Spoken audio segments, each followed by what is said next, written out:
నమస్తే అన్న అందరికీ నమస్కారం.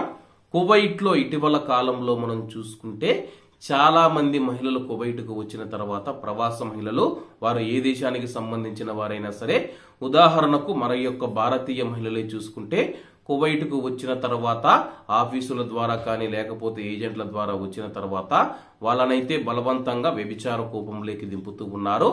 దీనికి సంబంధించి అనేక సర్వేలు వచ్చాయి, నివేదికలు వచ్చాయి.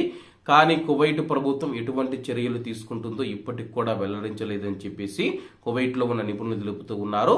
మరొక పక్క కువైట్ ప్రభుత్వం మానవ అక్రమ రవాణాను అరికడుతూ ఉన్నామని చెప్పేసి దానికి సంబంధించి జైలు శిక్ష మరియు జరిమానాలు కూడా పెంచినట్లు కువైట్ మినిస్ట్రీ ఆఫ్ ఇంటీరియర్ ప్రకటించింది. తాజాగా కువైట్ లోని హవల్లీ ప్రాంతంలో ఒక కువైటీ పౌరుడు మనం చూసుకుంటే ఒక వ్యభిచార గృహాన్ని అయితే నడుపుతూ ఉన్నాడు. ఎవరికీ తెలియకుండా సీక్రెట్ గా అయితే ఈ యొక్క వ్యభిచార గృహాన్ని అయితే నడుపుతూ ఉన్నాడు. అలాగే అతను సోషల్ మీడియా ద్వారా మనం చూసుకుంటే అశ్లీల ఫోటోలు ప్రచురించి ఎవరైతే అమ్మాయిలు కానీ మహిళలు ఎవరైతే ఉన్నారో వాళ్ళ యొక్క ఫోటోలు, అశ్లీలమైన ఫోటోలు ప్రచురించి పోస్టు చేసి అతనైతే ఫోన్ నెంబర్లు అయితే ఇస్తూ ఉన్నాడు.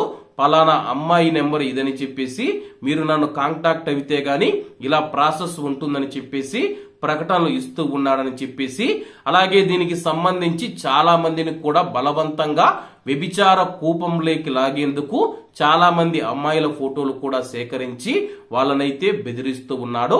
నేను చెప్పినట్లు చేయకపోతే గాని మీ యొక్క ఫోటోలు ఇలా నెట్ లో పెడతానని చెప్పేసి వాళ్ళనైతే బెదిరిస్తూ ఉన్నారు. ఇలా కొంతమంది వెళ్లి పోలీసులకు ఫిర్యాదు చేయడంతో ఆ యొక్క కువైటీని అరెస్ట్ చేసి తాజాగా కువైట్ క్రిమినల్ కోర్టు ముందు హాజరుపరచడం జరిగింది. విచారించిన కువైట్ క్రిమినల్ కోర్టు ఆ యొక్క కువైటీని దోషిగా నిర్ధారిస్తూ 5 సంవత్సరాల కఠిన కారాగార శిక్ష విధించింది. కాబట్టి కువైట్ కు వస్తూ ఉన్న భారతీయ మహిళలు ఎవరైతే ఉన్నారో ఇటువంటి విషయాలలో చాలా జాగ్రత్తగా ఉండాలని కోరుకుంటూ అందరూ బాగుండాలి, అందులో మనం ఉండాలి. అందరికీ నమస్తే అన్న, జై హింద్.